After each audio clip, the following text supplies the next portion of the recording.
Russia Ukraine যুদ্ধের আজ 12 দিন। যুদ্ধের অশনি সংকেত দেখা গিয়েছিল কয়েক সপ্তাহ আগেই। ফেব্রুয়ারির শেষের দিকে আশঙ্কাকে সত্যি করে হামলা চালালেন ভ্লাদিমির পুতিন। করোনা মহামারীতে বিধ্বস্ত বিশ্ব যখন ধীরে ধীরে ছন্দে ফেরার চেষ্টায়, তখনই এ ধরনের হামলা। রাশিয়ার প্রেসিডেন্ট ভ্লাদিমির পুতিন নিজেই ঘোষণা করেছেন ইউক্রেনের রুশ হামলার কথা। কিয়েভ এরই মধ্যেই জানিয়েছেন রুশ হামলার ফলে 7 জনের মৃত্যু হয়েছে, আহত হয়েছেন 9 জন। কিন্তু কেন এই সংঘাতের পথ বেছে নিল রাশিয়া? কোন আশঙ্কা থেকে রুশ প্রেসিডেন্ট ভ্লাদিমির পুতিন ইউক্রেনে হামলার সিদ্ধান্ত নিলেন? এক নজরে দেখে নেওয়া যাক এসব প্রশ্নের কিছু উত্তর। জানা গিয়েছে রাশিয়া ও ইউক্রেনের সংঘাতের নেপথ্যে মূল কারণ হিসেবে রয়েছে ন্যাটো। ন্যাটোর আওতায় রয়েছে 30টি দেশ।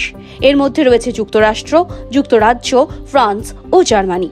আর এই গোষ্ঠীভুক্ত হওয়ার চেষ্টায় রয়েছে ইউক্রেন। এই ঘটনা নিয়েই মূলত দুই দেশের মধ্যে শুরু হয় টানাপোড়েন। বিভিন্ন ইস্যুতে আগে থেকেই রাশিয়ার সঙ্গে যুক্তরাষ্ট্রের সম্পর্ক তলানিতে গিয়ে ঠেকেছে। অন্যদিকে যুক্তরাষ্ট্রই রয়েছে ন্যাটোভুক্ত দেশের তালিকা। এদিকে ইউক্রেন চাইছে যুক্তরাষ্ট্র, ফ্রান্স, জার্মানির মতো দেশগুলোর সঙ্গে তারাও ন্যাটোর আওতায় আসুক। তবে যুক্তরাষ্ট্রের সঙ্গে একই গোষ্ঠীতে প্রতিবেশী ইউক্রেনকে দেখতে নারাজ রাশিয়া। এদিকে ন্যাটো ইউক্রেনের জন্য নিজের দরজা খুলে দিয়েছে। এই ঘটনা মস্কোকে খুব একটা স্বস্তি দেয়নি। প্রশ্ন উঠতে পারে, কেন ন্যাটোতে ইউক্রেনের অন্তর্ভুক্তি নিয়ে রাশিয়া ক্ষুব্ধ? কেন ইউক্রেনের এই পদক্ষেপকে আটকাতে চাইছেন পুতিন?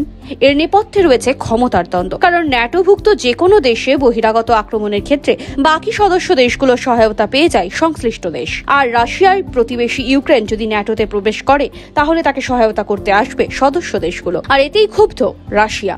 তাছাড়া 2014 সালে রাশিয়া প্রথমবার ইউক্রেনে প্রবেশ করে। তখন প্রেসিডেন্ট পুতিন সমর্থিত বিদ্রোহীরা ইউক্রেনের পূর্বাঞ্চলে বেশ বড় একটা এলাকা নিয়ন্ত্রণে নিয়ে নেয়। এরপর থেকেই তারা ইউক্রেনের সেনাবাহিনীর সঙ্গে যুদ্ধ করে আসছে। যুদ্ধবন্ধে একটি আন্তর্জাতিক মিনস্ক শান্তি চুক্তিও স্বাক্ষর হয়েছিল, তবুও লড়াই থামেনি। আর এই কারণে রাশিয়ার নেতা বলছেন ওই অঞ্চলে তিনি তথাকথিত শান্তিরক্ষী পাঠাচ্ছেন। Bureau report, NBTV।